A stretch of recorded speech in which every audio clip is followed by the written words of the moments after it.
I was invited to give a lecture related to the themes of today more specifically, which touch upon the issues of religious discourse and symbols, and the sacred more generally as it relates to traumatic past, post-conflict memories, and secular memory projects. Okay. So I thought it might be helpful to provide some conceptual points of reference to anchor or at least guide the conversations to follow. And here I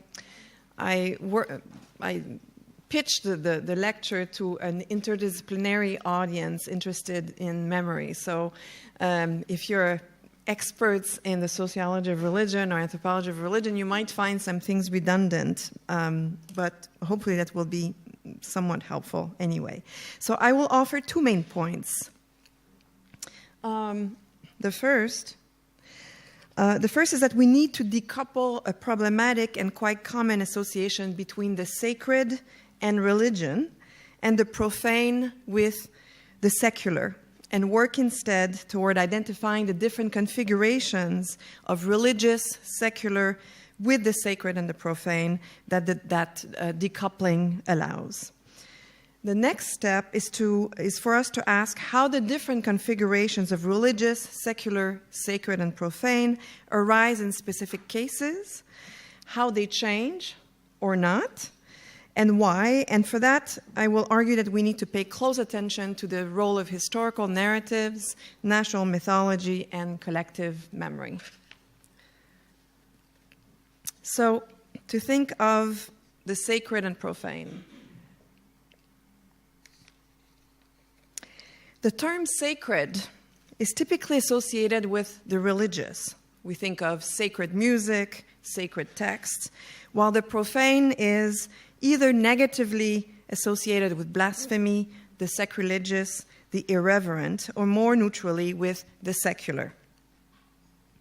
So Emile Durkheim, one of the key thinkers behind the category of the sacred and the profane, of the dichotomy between the sacred and the profane, however, insisted in the elementary forms of religious life that the category of the sacred and the profane were mutually constitutive and exclusive, and based not on the content, but on its functions. And the second point here is the most significant for my argument here. For Durkheim, the sacred is what is set apart from the profane and the everyday, the mundane, the ordinary, and is protected from it. Sacred symbols and the rituals celebrated around them serve to reinforce social bonds by making collective representations and ideals feel real and close to the members of the group. Hence, a totem, a cross, or a rock can be a sacred symbol if it is a representation of the group and its beliefs, and if it is isolated and protected from the profane. We might readily accept that a totem, a cross, or a rock can be sacred because they are recognized symbols of established religious traditions. But the flag, a secular political symbol, is also sacred, and just as much as we traditionally consider quote-unquote properly religious practices or symbols. I start this lecture with this basic point because we need to break the false association between sacred and religious, and profane equals secular, which is built on a problematic understanding of the sacred and profane categories. So we often see people talk about the sacred to refer to religious objects and profane to refer to non-religious objects, but actually you can have non-religious objects that are sacred. And this is important when working on religion and politics. Politics and political symbols are often sacred, as the example I just gave about the flag clearly demonstrates. And the religious can be profane. So when we think of religious holidays, Christmas, for example, can be a profane practice. So we need to be careful about how we use those analytical categories or practices, and empirically identify when and how, in a given case, traditionally religious symbols or practices are sacred or profane, and when the political is also profane or sacred, and built different typologies of configurations of politics and religion. So, for example, and here I'll be talking about sacred religio-secular symbols. So, for example, the cross in Poland is what I call a sacred religio-secular symbol. It's sacred because of its Christian signification, but also because of its specifically secular national one. The cross is the key symbol of what literary critic Maria Janion called a secular gospel, and what sociologist Ewa Morawska called Poland's romantic civil religion. That civil religion was built on and around 19th century poetic metaphors comparing the partitions of Poland with the crucifixion of Christ, and the popular practices that emerged around that metaphor, which blended Catholic rituals with political national practices. Although the Roman Catholic Church had neither created nor openly endorsed this fusion of Catholic symbols and practices with romantic messianism, and in fact considered those practices heretic, Catholicism became the de facto carrier of romantic civil religion. Holy Week became the occasion to create Easter sepulchres that commemorated Poland's crucifixion to pray for her resurrection, and Sunday Mass in churches of all the lands of partitioned Poland ended with the singing of religio-patriotic hymns. The Virgin Mary, as the mother of the crucified nation, accrued in significance. After the violent crushing of the January uprising in 1963 and 64, Polish society underwent a national ritual of martyrdom and death. Residents of Warsaw marched in funeral processions for the nation, and political protests were carried out at memorial sites and even at cemeteries during burials. Noble women mourned the nation by wearing black gowns and so-called patriotic jewelry, which often were religious objects such as rosaries or crosses repurposed as bracelets and necklaces, or religious and secular symbols juxtaposed into a single piece of jewelry, a cross engraved with the word Poland, or a crucified white eagle, pins with a supplication, God save Poland, or in brooches in the form of crown of thorns. And we see examples of this on the slide. Many of these symbols and practices resurfaced with unusual intensity during World War II and under communism. Easter sepulchres, for example, became popular again, and the opposition, underground publishers, and artists frequently used Paschal themes depicting Poland as Jesus. The use of these sacred religious secular symbols created a language to express rebellion against the authorities, and often acted as a protective shield against repression, as when protesters carried crosses during political manifestations. Beyond their immediate significations, these symbols and material objects were also significant in that they often acted as what I call trans-temporal nodes that compressed layers of historical narratives, myths, and collective memories into a single image or object, providing specific frames of interpretation to understand the present.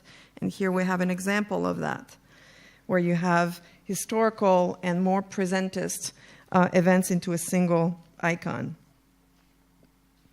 What is key here is that these symbols are both religious and secular. They both have religious and secular dimensions, which combine into a single object or practice, made the symbol even more potent, not less, more sacred, not less. So in the Polish case, with the loss of statehood and under occupation, religious symbols and practices acquired a political, secular signification that made them even more significant. That specific configuration arose in a specific political and institutional context and could be called into question and changed in a different one. And we'll see that in a moment. Now, to briefly return to Durkheim. Durkheim understood the totem or the icon as sacred and powerful because it embodied collective representations. He viewed the actual material symbol as irrelevant, as a mere envelope, or to quote him, nothing but a block of stone or a piece of wood, things which in themselves have no value, unquote. Anthropologist Victor Turner, on the contrary, argued in The Force of Symbols that the power of sacred symbols resided in their specific material features, as it is the physical feature of a given symbol that make possible, through the senses, the conjoining of a community's abstract idea and ideals with an emotional, affective attachment to the group.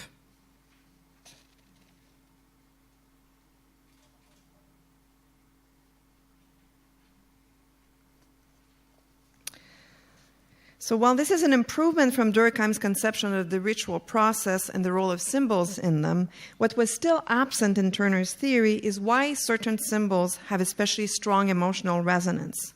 For him, for Turner, the emotions felt vis-a-vis a given symbol was related to the physiological functions that the symbol evoked. So 2 Central African trees here that we see, one with white sap, the other with red sap, were central in rites of passage of the Nembu tribe because of how their physical properties could be associated with those of humans, puberty and reproduction, life and death. My work, by contrast, shows that the mobilizing power of symbols resides also in the historical narratives they evoke and the collective memories rituals around them come to embody. And this is precisely because of those collective memories that certain symbols continue to be used. And now what I want to do is show how this is so. The process through which specific symbols acquire significance by having layers of historical narratives and myths embodied into them. So I'm joining some of Durkheim, Turner, and my own contribution to this analysis of the symbolic process. So far, I've argued for the need to break the false association between the sacred and the profane, the sacred and the religious, and between the profane and the secular. And to that we could add also the sacred, the false association or dichotomy between religion and politics. And I've also argued for us to consider how certain symbols can be both religious and secular, and that their sacredness is heightened by that duality. I've also argued that the mobilizing power of symbols resides not only in their ability to embody collective ideals, or because of their evocative power afforded by their material features, but also because they call to mind historical narratives, national myths, and collective memories. And now I wish to briefly outline how this is so by looking at 2 prominent controversies in Poland in the last 2 decades: the War of the Crosses at Auschwitz in 1997 and 1998, and the Battle of the Smolensk Cross in Warsaw in 2011. So in 1997 and 1998, self-defined Polish Catholics erected hundreds of crosses just outside the Auschwitz-Birkenau Museum, and this action was prompted by the rumored removal of a very large cross nicknamed the Papal Cross. It was called the Papal Cross because it had been used in 1979 on an altar where John Paul II celebrated Mass in Birkenau. After the Mass, it had been dismantled, removed, dismantled, and stored in the basement of a church for about 10 years. One night, it reappeared in what was the garden of the Carmelite convent just outside the museum, and was there for about 8 years until there were rumors in the public sphere and in newspapers that the cross, that specific cross, would be removed. So I should say that from the beginning, the Papal Cross was a religious object. It had been used in a sacred religious event. But it reappeared at that specific site in a political gesture. It was erected there during the night No one knew about this. One morning, it was in that garden.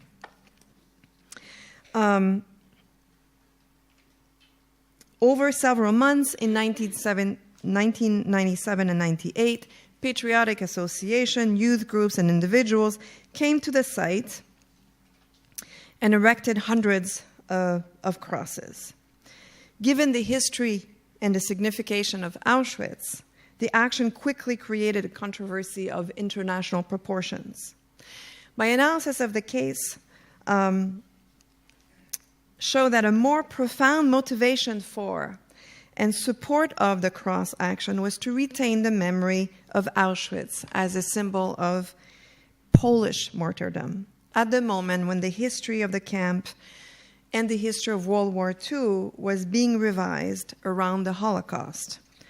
So one signification, therefore, was, or one reason for erecting crosses there was to really insist that Auschwitz was a camp or a symbol of Polish martyrdom and not Jewish martyrdom, and also to insist that the association between Catholicism and Polishness was still valid just also when that link was being questioned in the public sphere, and especially in constitutional debates in 1996 and 1997. So let's look at each of these dimensions. First, the memory of Auschwitz, or Auschwitz. Now, that's a photo of the papal cross before the cross action. So in the spring, a few months before people started to come to erect crosses, and people gathering around it to pray for the cross to remain at the site. So the Auschwitz-Birkenau Museum was created in 1947 on the basis of a law, quote, on the remembrance of the martyrdom of the Polish nation and other nations, unquote. As the name of that law suggests, although Poles were not the only victim of the camps, they were its implied main martyrs. The museum was indeed squarely Polish from its inception, even though the story was told in the socialist mode. In that narrative, victims of fascism from Poland and from 27 other nations were exploited and exterminated at the camp, later liberated by the victorious and just Red Army, a narrative that fitted neatly with and in many ways reinforced a romantic martyrological myth. Poles were thus portrayed as the camp and of the war's main martyrs. The socialist and the nationalist appropriation of Auschwitz went hand in hand with the socialist narratives of World War II, presented in history books, official commemorations, and monuments. People died during that war not because of their ethnic origins or race, as defined by Nazi ideology, but because they were opposed to fascism, an evil political and economic system. And indeed, a lot of the narrative at Auschwitz was about capitalism, was that capitalism was a fascist system of production that relied on the exploitation of the proletariat. In that specific understanding of history and its telling, Jews in the Holocaust took a back seat or simply disappeared, folded into the Polish socialist narrative, national narrative. And I discussed this in length in my book, The Crosses of Auschwitz. Following the fall of communism in Poland and the opening of Soviet archives after 1991, the Auschwitz-Birkenau revised its narrative line. The museum dropped the socialist rhetoric, and most importantly, its guides and informational panels now stressed that Jews constituted 90% of the camp's victims. For Poles, however, this revision of history was not taken easily at all, since they had been socialized over 3 generations to the implied fact that they had constituted the great majority of victims.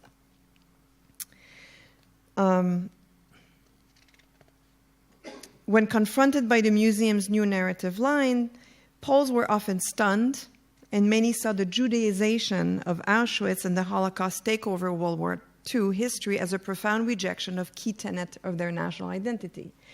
And although I wrote this book and I researched this in the late 1990s during the event and wrote it in the 2000s, some of these same narratives are back, and the recent law on Holocaust memory is actually going to the heart of the issues that were being played out in the late 1990s. It felt like déjà vu this winter and spring.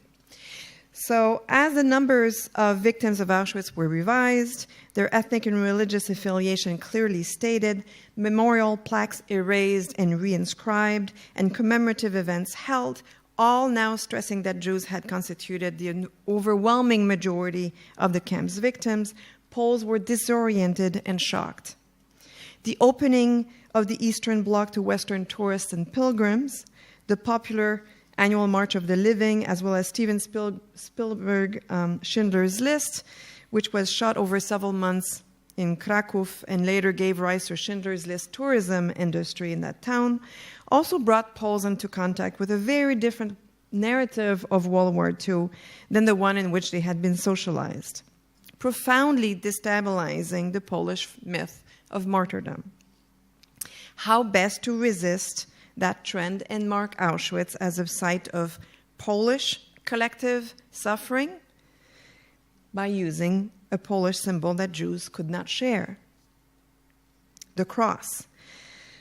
And the cross here was therefore a secular symbol of identity. It was used as a secular symbol of Polishness, as it marked the site as Polish in a debate over who owned the memory of Auschwitz. But the crosses were erected there also to insist that post-communist Poland was still Catholic, that Polishness was still indelibly linked with Catholicism at a time when many in Poland were debating the very identity of the nation, and whether it was still appropriate in a free and democratic Poland to use the cross as a national symbol.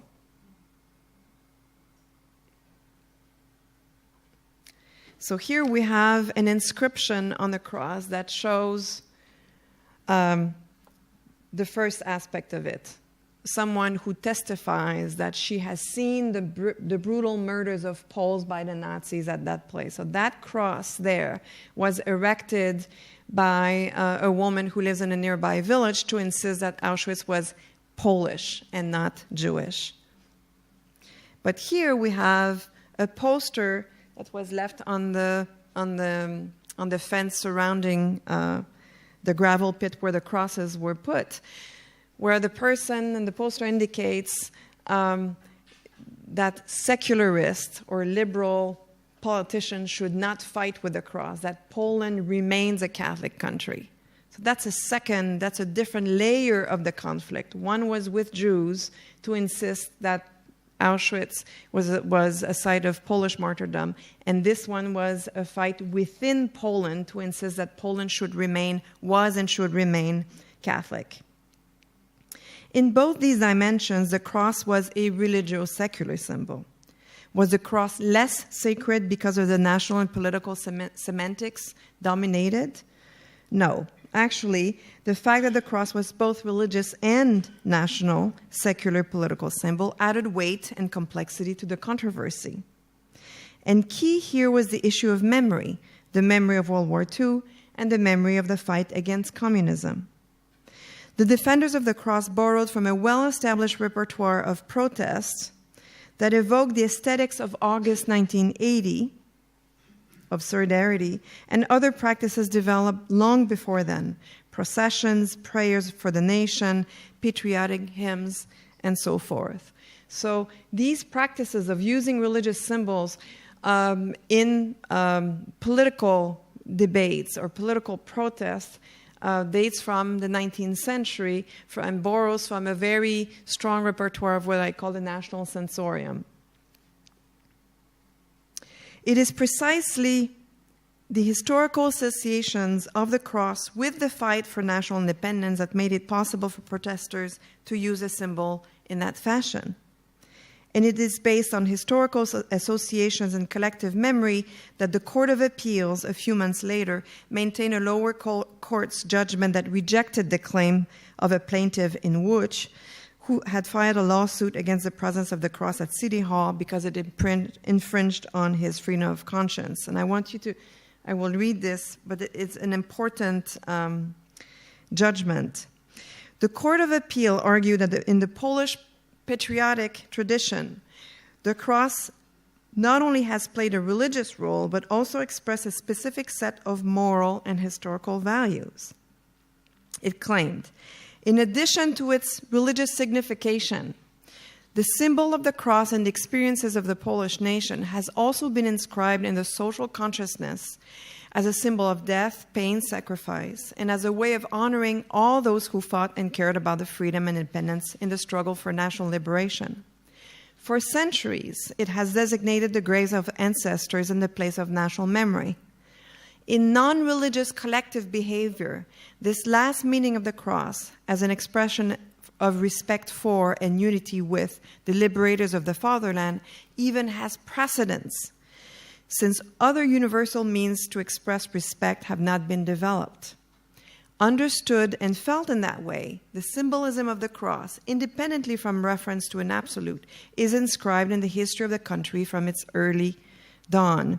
It should not say Johnny Appleseed, it should say here, Court of Appeal. That's the MAC. So what's interesting here is that the court actually rejected the claim of a plaintiff who complained that a religious symbol was in City Hall and that his freedom of conscience was broken by the presence of that symbol, by insisting that the symbol was not a religious symbol, that it's a national symbol. And this is an argument that is often made to actually allow the presence of religious symbols in the secular, in the public sphere, by insisting, by basically secularizing the symbol. And that's an important political move as well, the instrumentalization and secularization of religious symbols. Now we'll see how this plays out now as well. So collective memories of suffering and resistance, national myths of martyrdom and promise of salvation, and historical narratives and aesthetics are embedded in the symbol of the cross. Without paying attention to that specific dimension, we may miss that this secular political dimension weighs heavily on the sacrality of the symbol. And also, we might miss that the sacred symbol dimension is used to tone down the Christian semantics of the symbol, as in the judgment of the Court of Appeal I just cited exemplifies. And this is a process that is not unique to Poland, of course, that we see in a lot of places. I recently published a book on Canada, on Quebec, and a cross there can hang in the provincial parliament because the object is deemed a historical and artistic artifact. Artistic interpretation because Jesus is not nailed to the cross but glued, so that's one, and was in a wood that matches the parliament, the wood paneling. And also, it's also argued that the crucifix there represents the actual secularization of Quebec society in the 1960s. That it's kept as a reminder of what we left behind and not what we are now. So back in Poland, the cross in its sacred religio-secular configuration was again the object of a controversy in 2010 when a conflict erupted around the presence of the so-called Smolensk cross by the presidential palace. While the context was very different than that of Auschwitz and was related to the commemoration of the tragic plane crash that killed the President of the Republic along with 95 other dignitaries, the debate was again about the Catholicity of Poland. To further sacralize the Smolensk cross and the tragic event, both were folded into a long-standing historical narrative of martyrdom and the collective memory of Katyń, another key event in the long-standing narrative of Polish martyrdom. So here we see the Katyń cross in Kraków with flowers and candles that were brought to commemorate the death of then President Kaczyński. So you have his picture there on the Katyń cross. So Smolensk and Katyń were folded into a single narrative. Throughout August 2010, several thousand young people, young Poles and not so young, gathered in the streets of Warsaw, this time to protest against the presence of the wooden cross in front of the presidential palace. It had been agreed by state and church authorities that the cross erected by Boy Scouts following the plane crash in April would be relocated on August the 3rd via a religious procession to a nearby church. But self-proclaimed defenders of the cross, some of which actually had participated in the cross action at Auschwitz, aggressively prevented the church-led ceremonial relocation, which they understood as a profanation of the symbol and of the nation. And the site quickly turned into a new war of the cross, providing a visible platform for proponents of the cross, but also the stage for protests against the religio-nationalist and the anti-Semitic Poland that the cross has come to signify in the years following the fall of communism.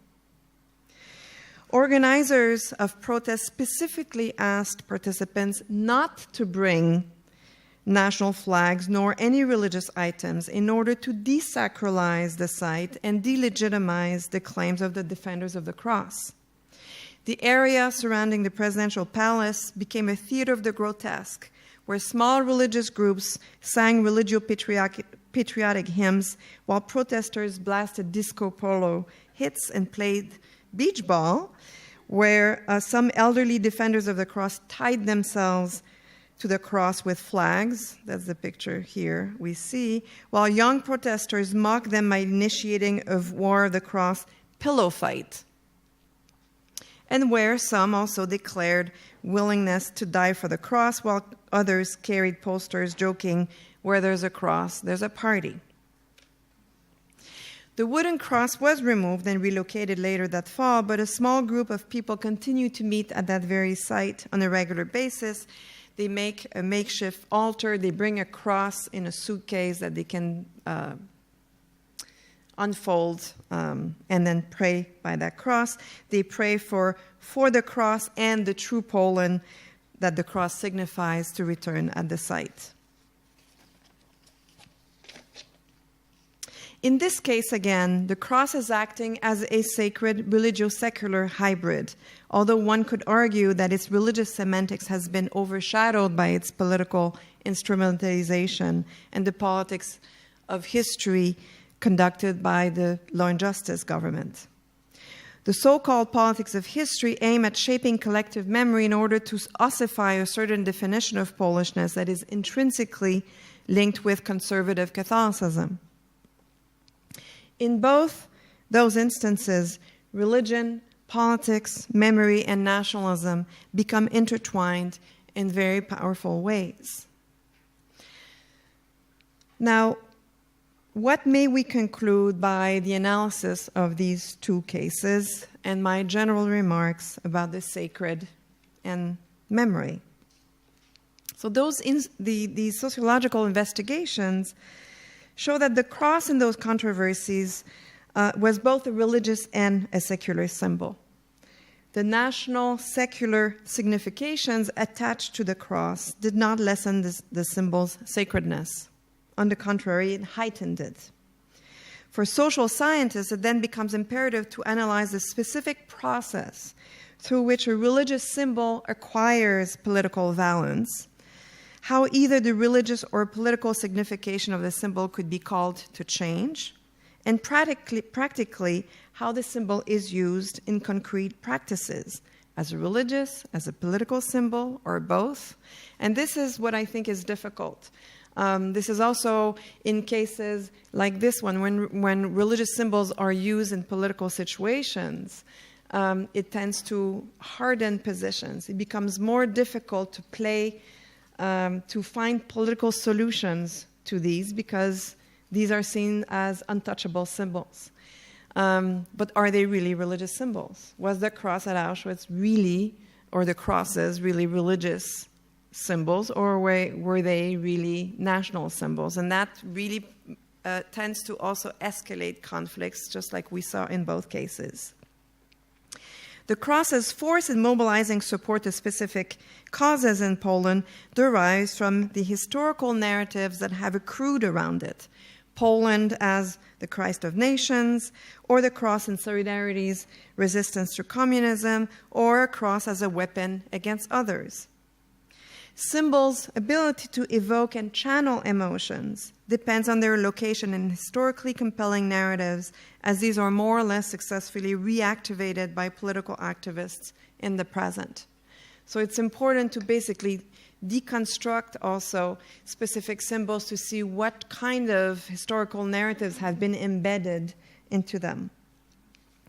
Sacred religio-secular symbols, because of their dual nature as both religious and secular, are easily manipulated to make memory claims. And therefore, for us, it becomes especially important to analyze those types of symbols. Because of their sacredness, it's especially difficult to refute memory claims articulated around them. Hence the fight among political actors to have control of the definition of sacred religio-secular symbols. In Poland, the cross is said by the right to represent both Christianity and Polishness, whereas the left, as well as some in the Catholic Church, argue for its depoliticization, its secularization, to return to the strictly religious sphere. But what would be the topic? That would be the topic of another lecture. But we've seen this in the past also. People who argue, let's depoliticize Catholicism, let's depoliticize the cross, even at the cost of reducing the number of participants in religious practices, because then we return to a more essential religious nature of these, to believe, basically, not to politics. What I wanted to do in this talk is to argue for a more careful use of the term sacred that allows for more varied and complex configurations of religion and politics in commemorative practices and memory conflicts. And I hope that today's panels will help us accomplish that. Thank you.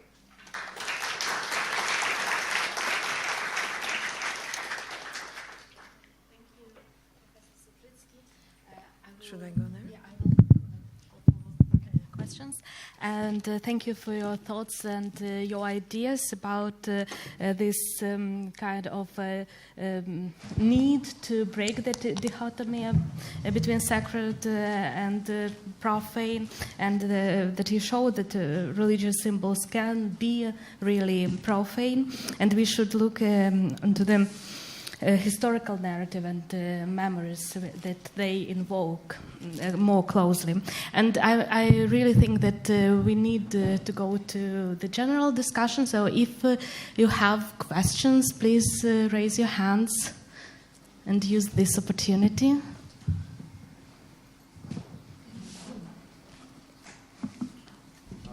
Thank you very much for the lecture.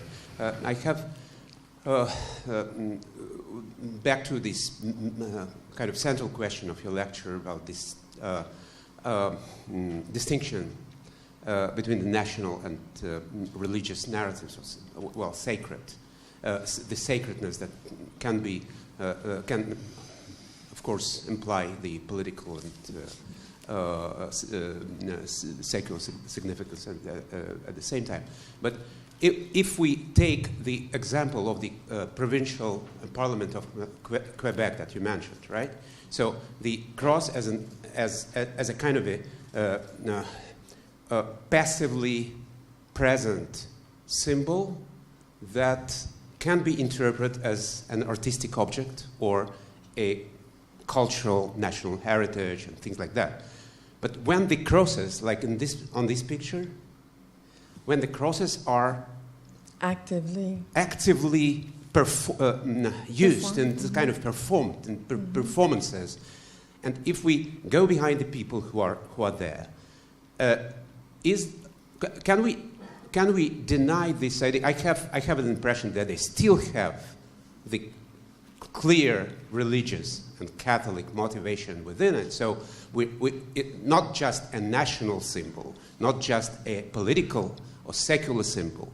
There is the kind of mixture, at least the mixture of the two. So in this active form, the cross is still basically a religious one, a religious symbol that can be combined with other significations, of course. So I mean, I think you're right. I think sometimes, a symbol like the cross could be completely secular, could be or political. Sometimes it's religious and secular. Sometimes it's just religious. So my point is that we cannot take a symbol and take it at face value and think, oh, it's a cross, therefore it's religious. I think here, I'm not so sure. I think that the way that we can interpret this is really by doing ethnographic fieldwork. That's right. There's no way to know if it's religious or political or both. Who are these people? And by talking to them and to see what they're doing there, I would say it's probably 75% political, 25% religious. Because they're praying for Poland, they're praying for a political party, they're praying against specific people. They come also to mobilize people to a certain political idea.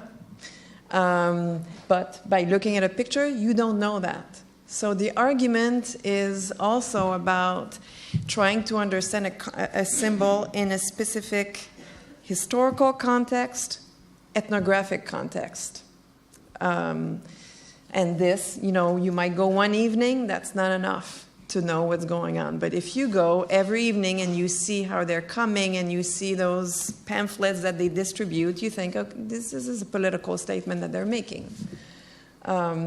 So I think that this is what makes it difficult for social scientists, and that we need to be careful in how we analyze these issues from outside and from a distance versus being there and talking with the people. And this is how you get the meaning and the intention, the motivations behind the use of specific symbols. Thank you.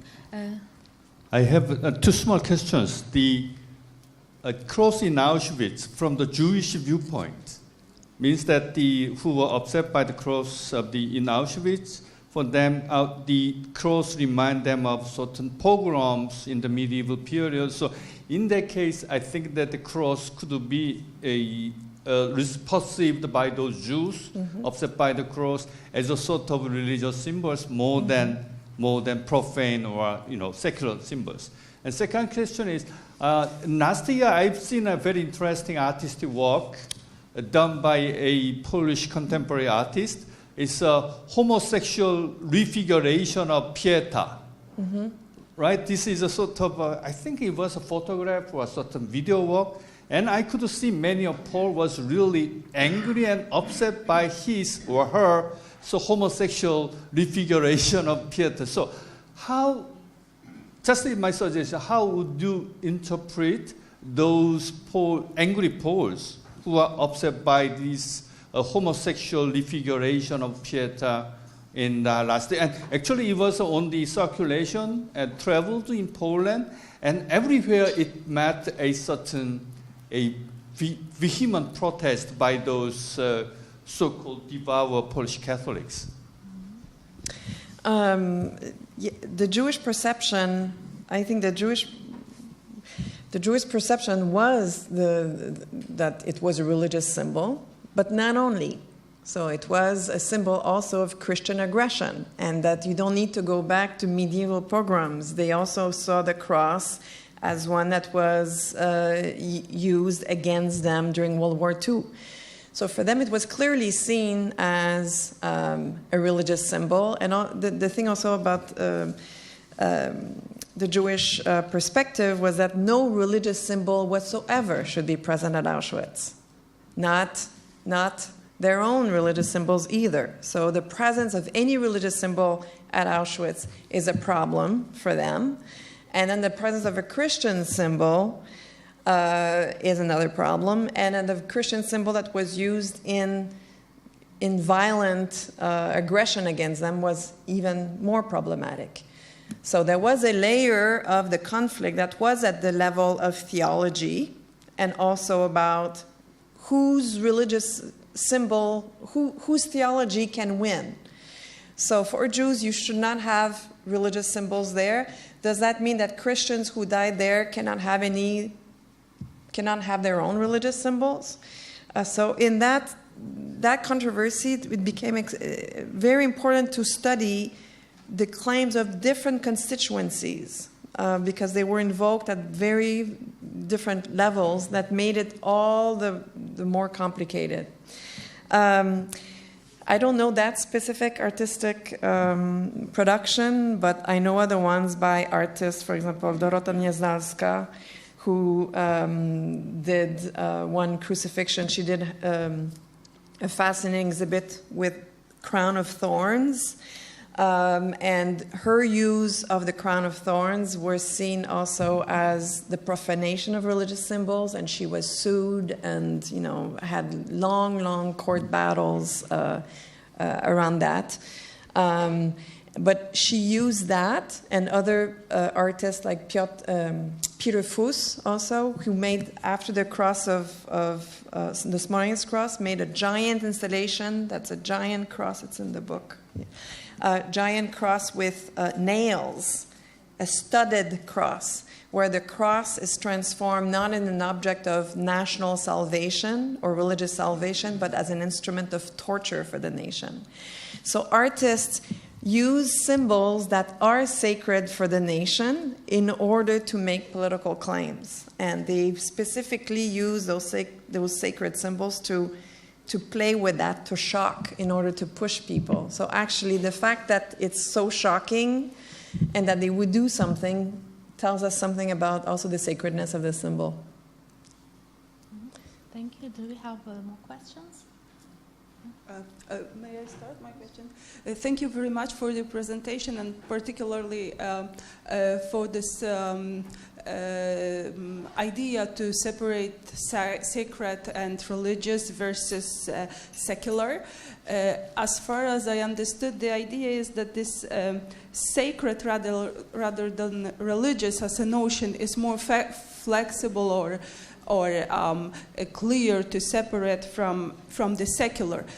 Still, I have a problem with this notion of secularity, particularly in the context of the Eastern Europe. I remember Ernest Gellner almost ironizing, our god Emil Durkheim, saying that, maybe religion is just hidden way for the society to worship itself, but nationalism is just open and au pied de lettre way to worship the nation itself by their neighbors and members. So the problem here is that the nation itself is sacred.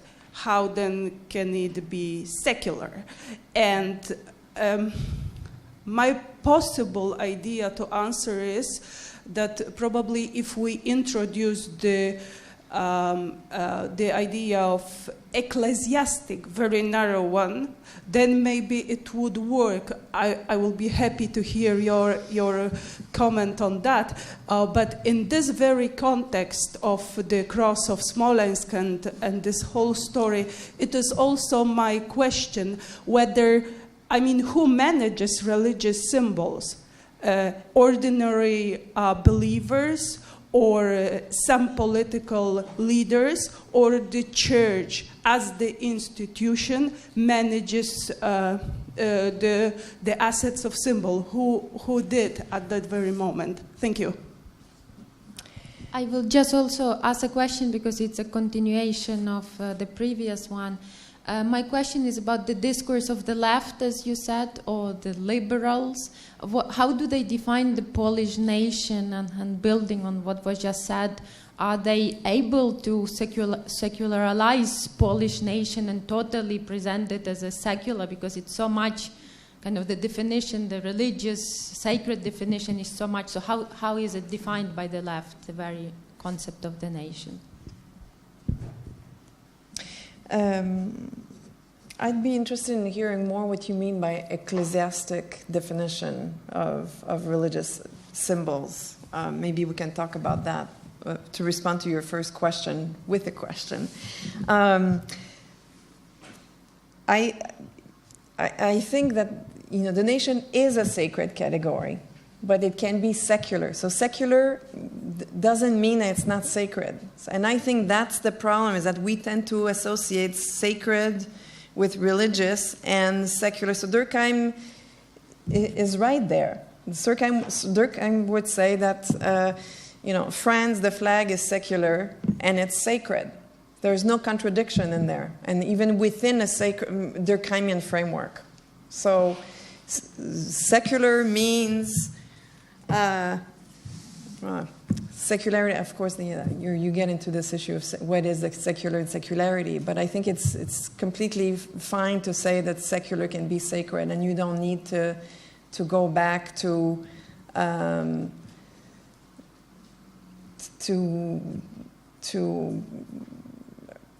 I'm missing my words there. I'm jet lagged, I guess. So I don't think that there's a problem to say sacred and secular, and that.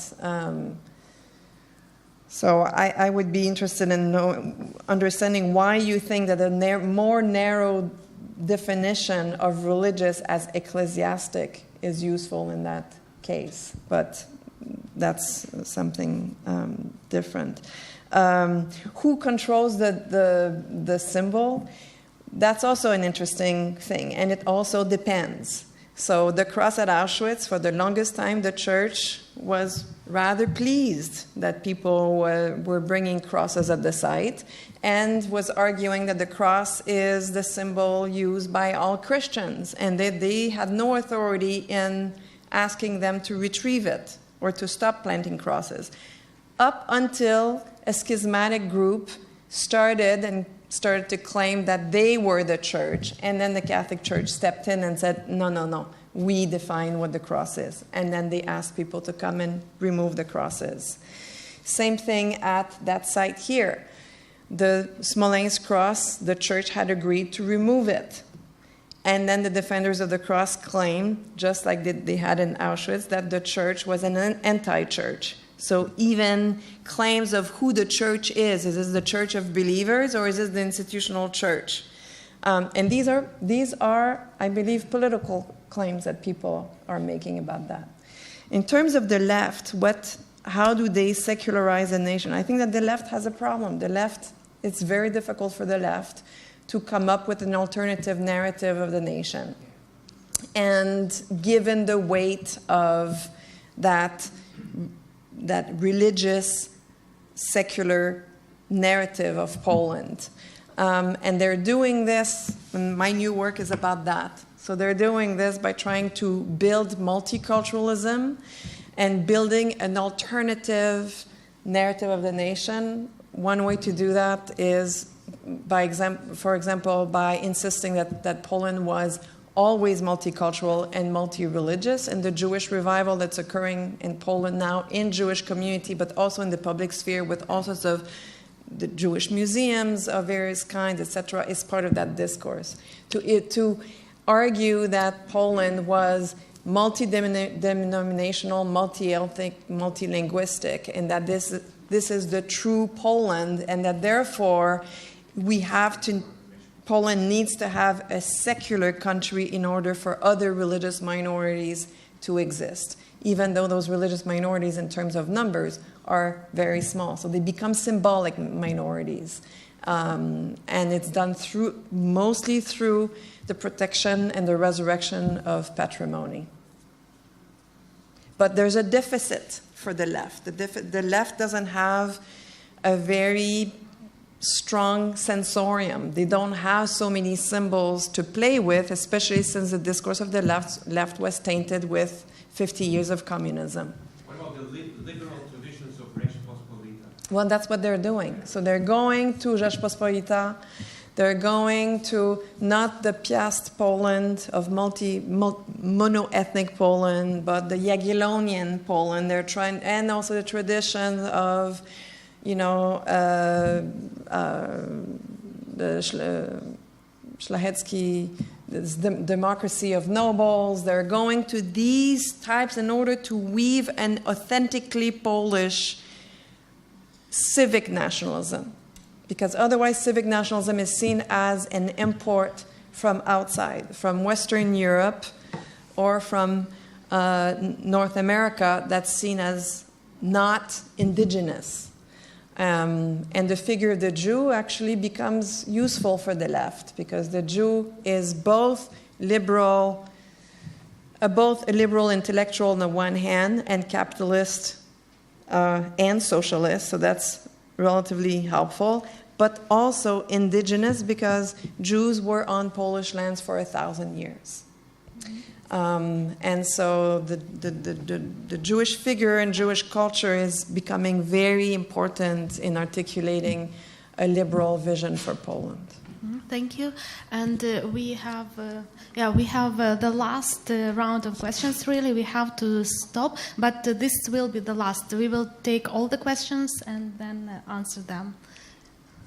Hi. So thank you again for your lecture. Lots of interesting points, and you just kind of partially answered my question, but I'll ask it anyway.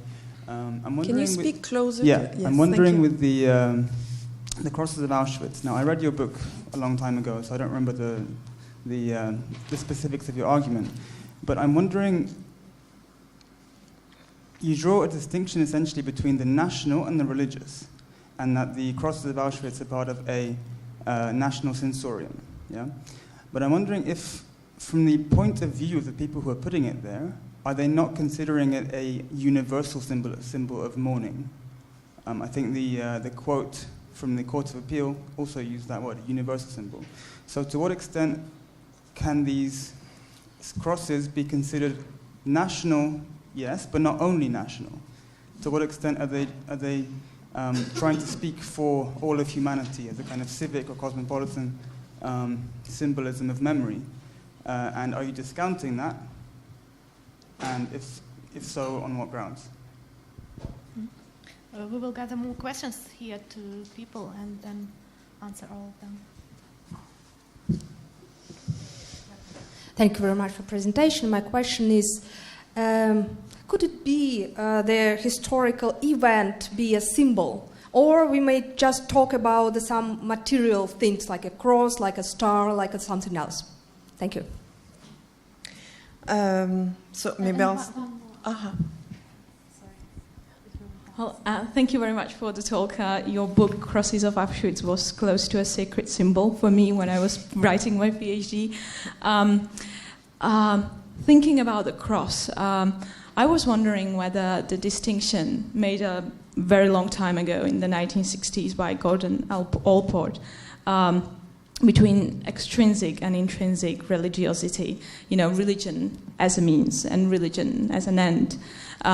Religion, in a sense, immature, and a mature one might be of any use. Of course, it's really normatively charged, but why I'm suggesting is that, in a way, I wonder whether we are not jumping too fast into making these symbols political.